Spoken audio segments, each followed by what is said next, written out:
All right, welcome to another episode from the Chart Reader. So if you've watched my videos before, you will always hear me say I am much, much louder about my mistakes than my victories, my good calls, right? I think it sounds way better when you say I'm good versus me kind of wasting 5 minutes doing that, right? However, I will for sure call out my mistakes. And yeah, if I didn't make this video, it would be an insult to that comment right there, right? So I was 100% wrong about today. This red candle that we saw here and across most, I expected it to be a that size green candle up, right? So I am not pretending that wasn't the case.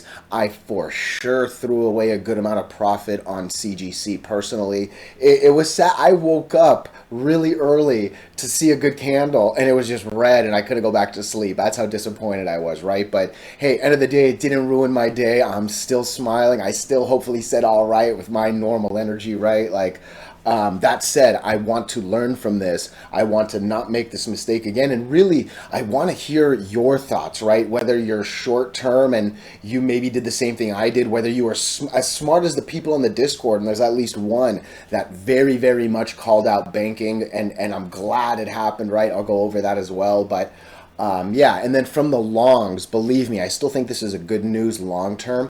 I just think I was expecting more immediacy, I guess is how to phrase it. So we'll go to the fireplace. I'll give you some of my thoughts. When we're done there, we'll go to the technicals. It seems to be a good combo we're doing here, all right? So before we go any further, though, and I give you more of my thoughts and opinions, what are we going to do? Same thing we always do, right? We'll take a look at the daily and the weekly to see how these things are setting up short term. We have our 5 moving averages. There are horizontal support and resistance lines that I do draw manually myself. And then when we are done up here, we'll use the MACD, RSI, and volume as our lower indicators. Hey, really quickly, if you can please subscribe to this channel, share this video online with your friends, comment good or bad if you disagree with anything. Look, anything you can do helps so much with these YouTube algorithms, but for real, just being here and giving me your time is super appreciated, all right? So let's take a quick trip to the fireplace. Again, this right here is nothing more than my opinions, all right? There is nothing really fact or data driven. If you have better opinions, if you disagree with anything, please don't hesitate to drop them, okay? So let me first start by saying again, I 100% got today wrong. I very much expected more. I really thought that this reschedulization was gonna do more. And I think in so many ways, it was such a greedy little like, you know what I mean? So, couple things to break down. I'm going to talk about greed a little bit more, but one comment, and it's funny because I mentioned it was literally the last post on Twitter and on StockTwits. I basically said, look, I don't think I care about the S&P 500. I really don't think I care about the federal meeting, the FOMC. Powell spoke today, right? Nothing happened with the rates, so that's a good thing, obviously. But I basically said I don't care about any of that. I think this DEA news is far supersedes it all. That's pretty much word for word what I said. Dang, that was wrong, and I don't even think it had anything to do with the S&P 500 with Powell. Again, like I said, Powell actually did nothing bad. He at least kept it flat. We would have loved it cut. Even if he cut things, it's not like things would have magically recovered quickly, right? So I think today had nothing to do with Powell, had nothing to do with the S&P 500.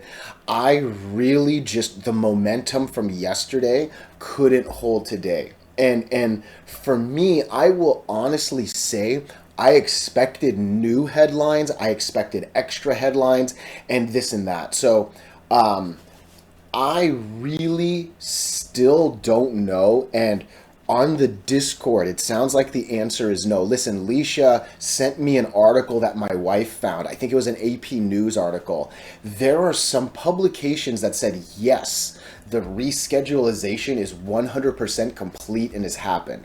There are some that still say no, it hasn't happened yet. We're still waiting for X, Y, and Z. And it doesn't even sound like we have dates for X, Y, and Z. So number one, I really can't tell if it's happened yet or not. Number two, going back to the first point, I think I expected more headlines to come from this. I think I expected these new headlines that said, hey, now that this is happening, get ready for this, that, and those, right? And I think I was expecting new rumors to pile on, new expectations to pile on, and that definitely didn't happen the very next day, today, right? And I think that's why we saw a big drop. Now, listen. Do I believe every word I said yesterday still? I do. I think that this DEA moment rumor, whether it's real and it's actually happened, whether it's still a rumor and maybe, this feels like the realest moment we've seen. I still sincerely believe as we get closer to November, and we start to see these election polls and maybe things start to sway more one-sided than the other, I think we see some really big swings of at the fence. I don't even watch baseball. This is now another baseball analogy, right? But I can see either Biden or Trump making some really big political moves to try to gain some votes, and I can see that actually favoring weed. I can't imagine saying bad things about this sector is going to do them good, right? So I am still very much in a belief of what I said yesterday. Today, like I said, we just didn't get the follow-up news. We just didn't get that follow-up excitement. You know what I mean? And I think the questions that I'm throwing out of, has it happened yet? Has it not? I think maybe others are still too. And and that's kind of making me kind of question, hey, was it buy the rumor, sell the news? Because obviously if it's sell the news kind of makes it imply that, yes, everything's happened and everything's final, right? But, I don't know, right? That was kind of like a vomit of thoughts right there. Overall, like I said, I was wrong. I was expecting these big green candles. I was expecting new headlines. I was expecting, oh man, so much. And I wish I banked. And you know, when you're starting to push over 50% on a single trade, that's a place where, you know, I normally bank, right? Let alone pushing 60 or like, you know, this or that. Like it was a monster day yesterday. And I got so greedy. I will say the technicals made me believe that 16 was the number, right? And we were sitting at 13, 14. Like that 20% down was the 20% up I was expecting. In a lot of ways, that's what risk and reward looks like, right? It's cool to hear some of the options comments, right? I personally don't do options. I've heard options are hard. That's actually really why I don't do it. And yeah, it sounds like there were a couple people that actually said that they got a little stung with options today, right? Because again, it was man, it is what it was. So around 8 minutes, I think, is where I'm going to be transitioning into the technicals. But again, please let me know your thoughts. Let me know if you agree or disagree with any of this. Otherwise, let's jump into the technicals. Really quickly, please, if you can subscribe, if you can share, it does wonders. So I'm probably, yeah, I think we'll see how I chapter this as I do this, okay? There is some good and some bad, but clearly more bad and you know, let's start with a couple things. I am really disappointed that everything essentially gapped down as hard as they did, right? You can see this thing pretty much opens at resistance and drops. You can see with CGC, there was also a gap down right here, and we keep going. The saddest one for me was MSOS, because it looked like that 1050 was just gone and bye-bye all of a sudden, you know, say hello again, right? And again, as I go through the rest of them, you'll see we gap down and just are unable to hold and recover, right? There are some things that held relatively well. There are clearly things that were lost, and it's a little difficult to pinpoint what the next move is, okay? I think the fact that, like I said, Powell, I don't know if you skipped forward to this, right? But Powell spoke today, he's like earlier in my time, afternoon, Eastern. He did not increase the rates. He did not lower the rates, right? I think overall, we'll call that neutral. Everyone would have loved a cut. Everyone would have hated a hike, right? So at least he kept it. We'll see what it looks like, right? And it's funny because we came into the year expecting multiple cuts.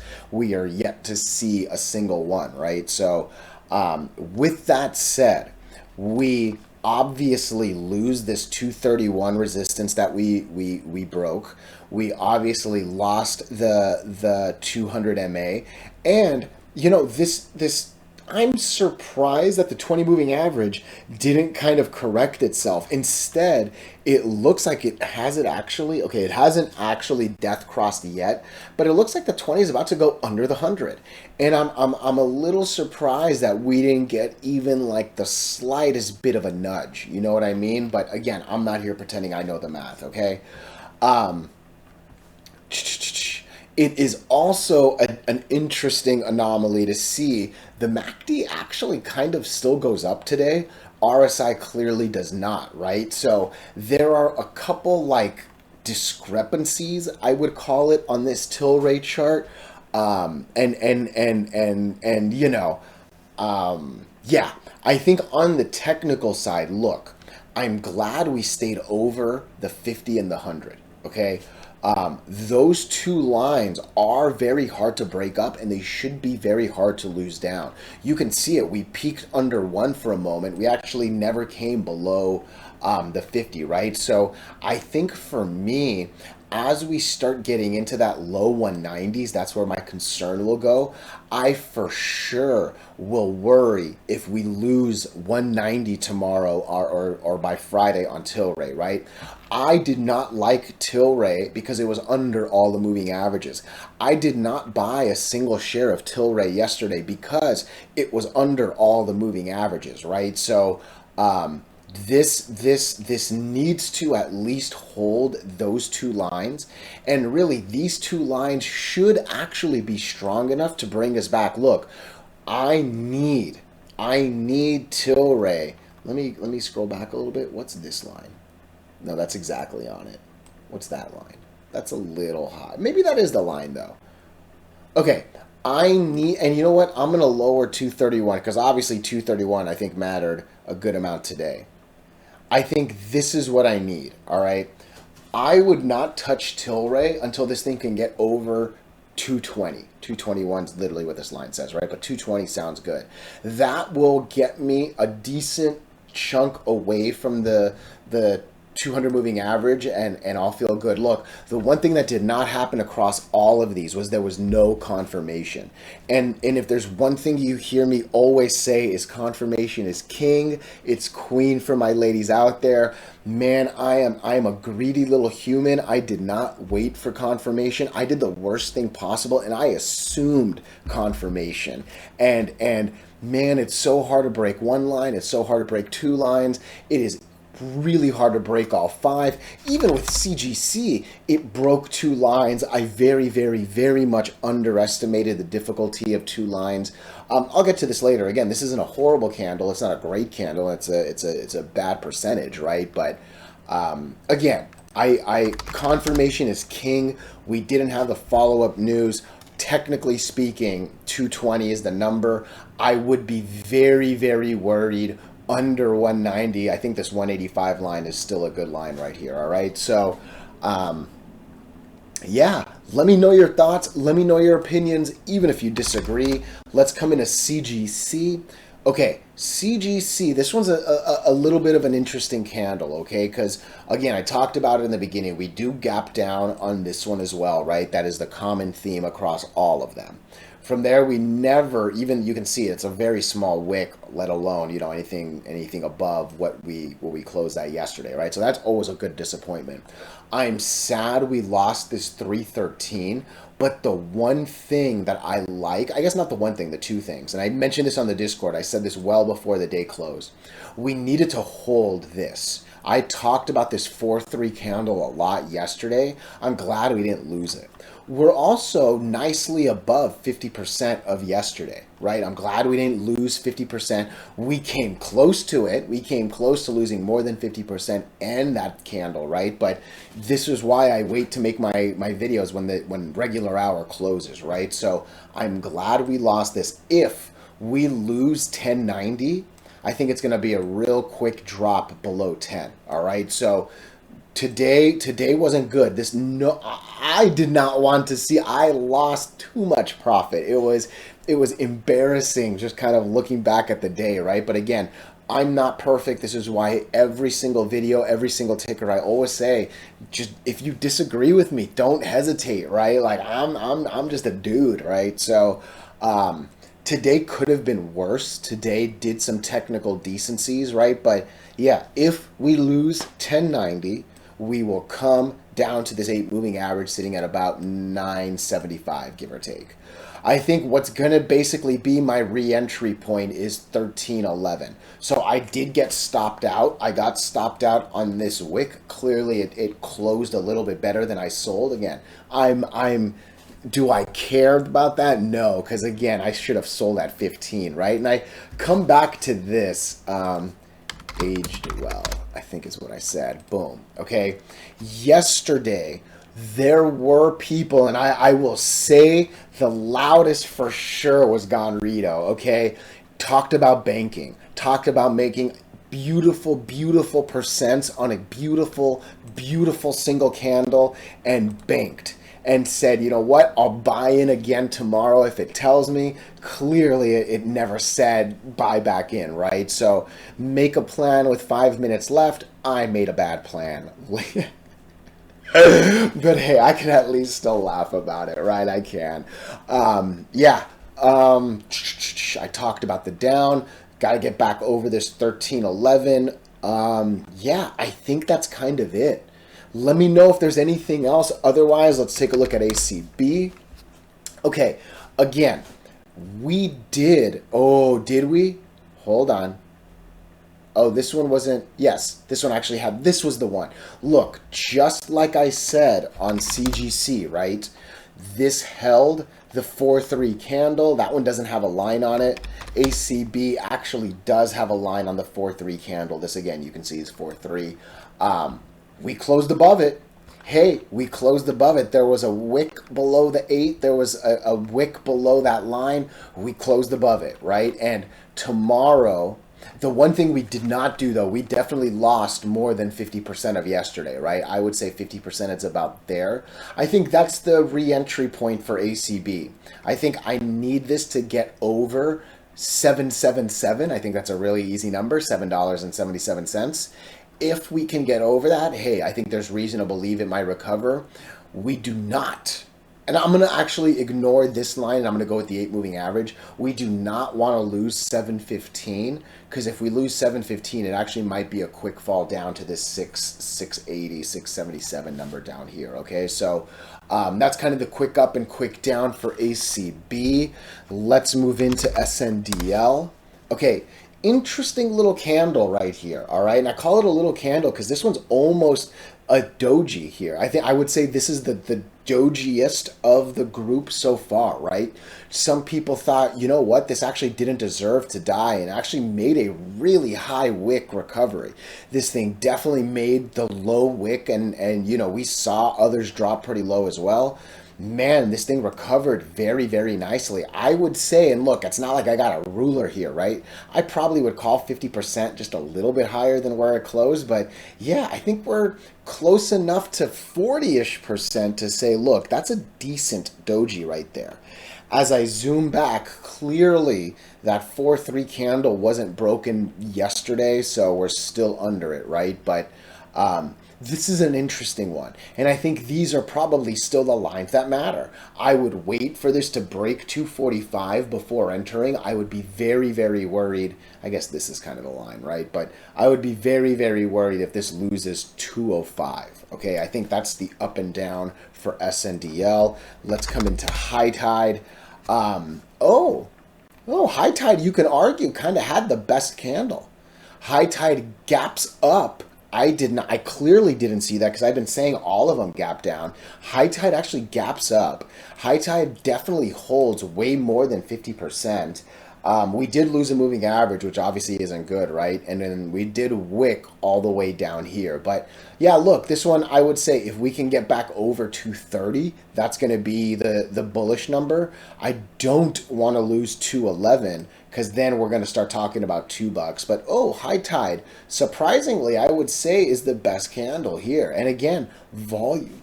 Ooh, excuse me, volume still ain't that bad there. And then let's wind it down with MSOS. I think this one shocked me the most. And I guess, and look, it's funny because this is a smaller percentage than CGC, but again, I think this shocked me the most. I expected I at the baseline expected 1050 to be. I literally called my video, what thumbnails the word, the YouTube thumbnail from yesterday was bye bye 1050, right? Like I am shocked that MSOS looks like this. We definitely lost way more than 50% candle. We didn't lose any moving averages. We're still over them, but I wish we didn't close as deep down, right? You can argue $10 is probably an interesting trigger point to maybe consider a re-entry. I still think you got to wait for 1051 on MSOS, but this one is the one that shocked me the most for sure. So we'll look at a couple real quick. Cure a leaf. That's about a 50% hold. That's not too bad. True Leaf, TCMNF. True Leaf was the worst one. That was a rough candle right there. That's probably what MSOS made, because again, like I just said, Curaleaf actually wasn't as bad as I expected to see. Verano, I think, is what we established as the third one. Oh, Verano was a bad candle. So the number 1 and the number 3 holding didn't, like, essentially look ugly. Number 2 wasn't that bad, but clearly number 2 is not going to be able to hold 1 and 3 by itself, right? So I guess that justifies this MSOS candle. I can't believe we lost 1050. That's the easiest thing to stress. All right. So look, let me know your thoughts. Let me know your opinions. Even if you disagree, hey, I appreciate you so much.